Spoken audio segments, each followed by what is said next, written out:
I'm Bill. And I'm Candace. And we're the Disruptors. Yay! Give me back my pounding pad, please. No, I'm not. He keeps beating me with this pad. It's not easy. And if I whack at him back, I don't want to be accused of elder abuse. I hadn't thought about throwing these. We could throw them. We could. Not leave a mark. I don't get any respect at all here, do I? Oh, come on, Rodney. Grow up. You know, we are fortunate enough to have back in the studio Doctor Troy Mumson. And we were right in the middle of a riveting conversation. So, That's of course, right. we have to complete it. We can't leave anybody hanging. Must. And It's a real must. So, Bill, welcome to the show. Well, thank you. It's nice you can make it, Candace. We're so happy you're here. Yeah, we're really happy, you Yeah, know, that you're running that equipment over there. I'm so excited to be here. So what we were talking about was risk factors of oral and injected contraceptives. That's correct. And I'm sure this probably doesn't limit it to, the IUDs and all of that other stuff that can... No, and IUDs typically in the past were just an irritant, but now they put actual hormones on them, and they say they just go to there. They don't go anywhere else in the body. Oh, that's okay. hard to believe. Well, that's a whole other show because Yes, it is. we're going to call that deceptive marketing. That's right. So, yeah, I mean, it's not limited, but anything that would have like a hormone on it. So, yes. Okay. So the IUDs would be included. So I was really taken back whenever we were speaking of this before because, and I'm sure you'll help us recap, but those are the things that I was kind of taken back by, and that is that the risk, the increased cancers of ovarian, uterine, and breast cancer. Yeah. And also mental and emotional side effects of taking birth control pills, or Yes. any of the contraceptives, as well as fatigue and fibromyalgia. We have several friends that have fibromyalgia, and now what it's done is it's created for me a whole bunch of questions. Like I want to grill them, Yeah. but I don't want to be the cop, in the room and flashlight, were you on contraceptives before age 18? Why?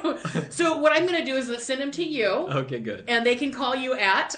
They can call me at 360-893-8586. Okay, so he'll do all the investigative work for you. That's You just have to right. show up as your beautiful self, and Dr. Munson will go ahead and have a conversation with you. If I start getting some phone calls, my husband or my spouse told me to call, I'm not sure why.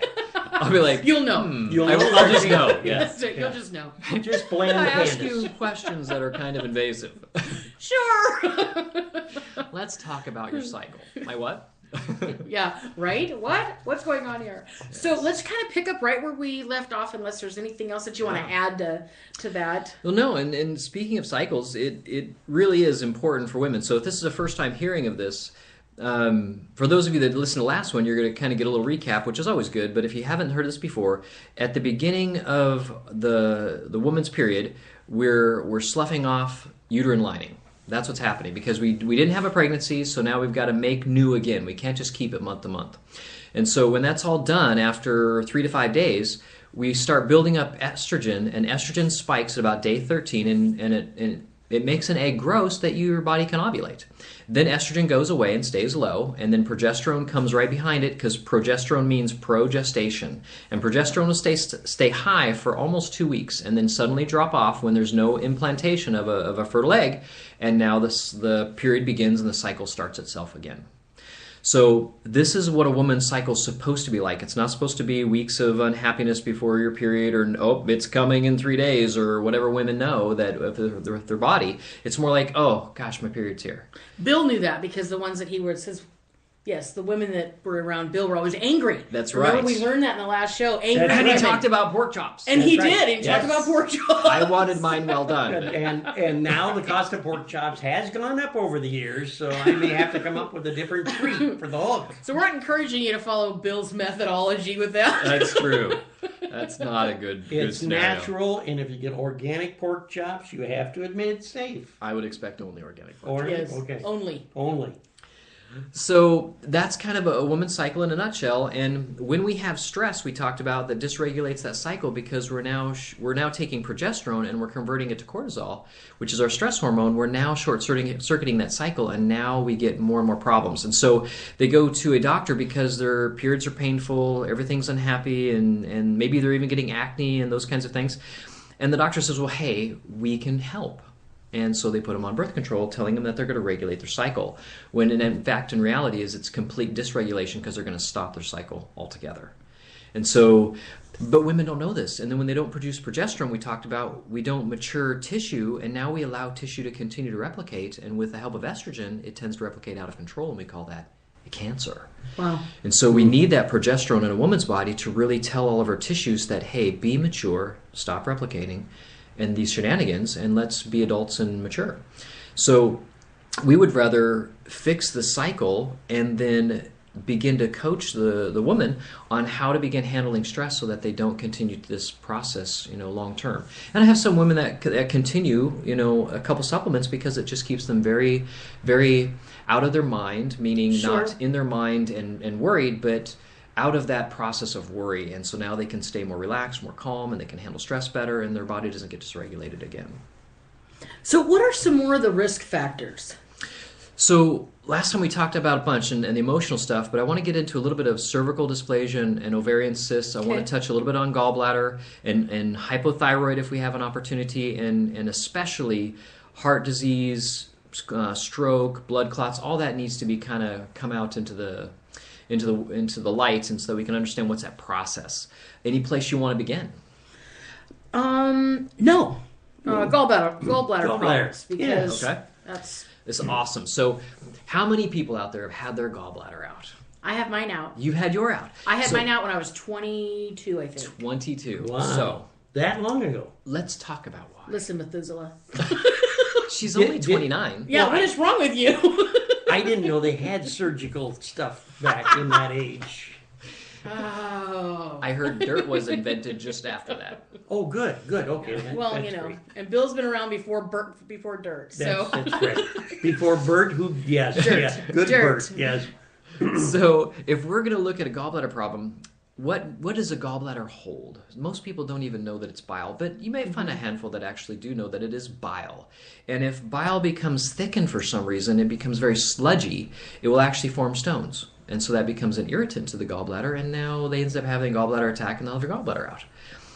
But they didn't explain to the person why the gallbladder became bad, and why did the bile turn sluggish, and why did it start forming stones. And the number one reason why the bile gets very sluggish in the liver is estrogen. If you're over estrogen, you now have sluggish bile. What does bile do for us? We produce 1 liter a day or more. Wow. And it's to cleanse our gut, so literally scrubs our gut. And it's a lubricant, if you will, so it helps go to the bathroom. Wow. So people that are constipated, that don't move well, we know that their liver's not doing very well. So that's part of it. But we'll take women, and once we get some of the estrogens out of their system, they'll all of a sudden find that their bowels move much better, much more frequently. And so these are great things for detoxification, because we need their body detoxifying anyways. We should be having bowel movements every day. Isn't it fun that gallbladder you get to talk about bowel movements? So Yes. it's awesome. And so We all need to go, so. exactly. We'll have lots of headaches if we don't. Yes. So at this point, if we're over estrogen and now we're on birth control pill, which is more estrogen, what would we expect our gallbladder to be? Sure, overtaxed. Not so good. Overworked, yeah. And so bile's second thing that it does is to thin fat as it goes into our intestine that we ate, like went down to our stomach and got processed. So that fat goes into the small intestine, and bile now is also breaking up fat molecules so we can absorb it. That's what it also does. So it does a couple of jobs. So estrogen now makes it very thick, makes it sluggish. Now we start having gallbladder-like symptoms, maybe some acid reflux or indigestion. It's all going hand in hand with it. And this is all from over-estrogen. And this is the stuff that's not even on some of the lists that people will look at for symptoms of, taking a birth control pill. Wow. Because it's all there, but some of these are long-term effects. They just think it's part of life because everybody takes Prilosec or something. Right. And that's Which is not part of life. It shouldn't be a part of life. Yes. So yeah, that's gallbladder. And as estrogen goes high, so I'm going to transition now into hypothyroid just to kind of explain it. When we're handling stress all the time and our adrenals are getting pounded, our adrenal glands sit on top of our kidneys. The adrenals produce a little bit of progesterone. So they do some of the work, but the ovaries usually produce most of the progesterone in the second half of the cycle. That's their job. But as menopause comes along and now we don't ovulate anymore, we don't have a cycle, we're not going to be pregnant, progesterone is now mostly being produced by the adrenal glands. So that's how women feel normal. So you'll have women that get worse and worse PMS. The older they get, the heavier and heavier their cycles, and finally they either have a hysterectomy or a partial hysterectomy, or they finally go into menopause and stop the cycle altogether. But now they're still just as emotional. They're still out of control. They still have all these sweet cravings. They still have all the problems they had when they were cycling. And now we have basically menopause that is now PMS menopause. And it's just chronic now, PMS. Oh, that's awful. So, we have women out there that don't know what to do. And, the people around them are miserable too, but nobody knows why. And they can't control it because these powerful regulatory hormones, you just can't get rid of that easy. Mm-hmm. That's why we need a liver detoxifying really, really well and a body really streamlined so that it's a fine-tuned machine that can do things. So that when menopause comes along, they have no idea. One day they just stop cycling. There's no fanfare. No, nothing. They don't have any hot flashes. They sleep just fine. They're no more angry than they were. They're happy individuals. And they just don't have a period anymore. That's normal. Mm-hmm. How many women do that? I've had a couple that I've known, but not many. I've never met any, thanks. I don't know of very many, because usually all of my friends have all had surgeries. So, good, bad, or indifferent. True. So as we dip into this adrenal, and I pull out adrenals here because I have to go through the adrenals to get to the thyroid. The adrenals were the first things that's handling all of our stress. When they go out of balance, they're going to rob from the sex hormones. They're going to rob from the ovaries. When the ovaries now start to get depleted, now we have more problems cycle-wise, but now the thyroid eventually is going to have to be thrown in the mix to try to handle the disputes, so to speak, between the adrenals and the ovaries. And so this whole dysfunction now is going to try to be mitigated or at least lessened by the thyroid coming in. And so now the thyroid gets fatigued and now they feel really bad. And so they go to the doctor, and what does he do? He does a test and says, oh, you have a thyroid problem. And he doesn't look any further beyond the thyroid. He doesn't look upstream and see a dysregulated ovarian issue, a dysregulated pituitary, and a dysregulated adrenal that was the first to go. Mm-hmm. And he's dealing with a tertiary quaternary problem way downstream, and he's going to treat that. So we flog the thyroid with, whatever thyroid medication they put them on, and it's helpful at best, but at worst it's, all kinds of host of problems. So this is the hypothyroid aspect of it. Mm-hmm. So it leads into it. And because of this the dysregulation, we need lots of minerals, lots of vitamins, B vitamins, all these things to make hormones. We end up depleting ourselves more and more of other things. Sure. And now, it's just a mess. And so people want me to fix them relatively quickly, and I tell them, we can get you feeling better kind of fast, but know that it's going to be a process to rebuild a lot of these systems in the body, and then helping you start to handle stress so that doesn't continue to happen. Because it's not a fix if I can correct a cycle in 3 months, let's say, and I just throw them right back to the wolves that got them that way. Sure. What did that do? So understanding is key.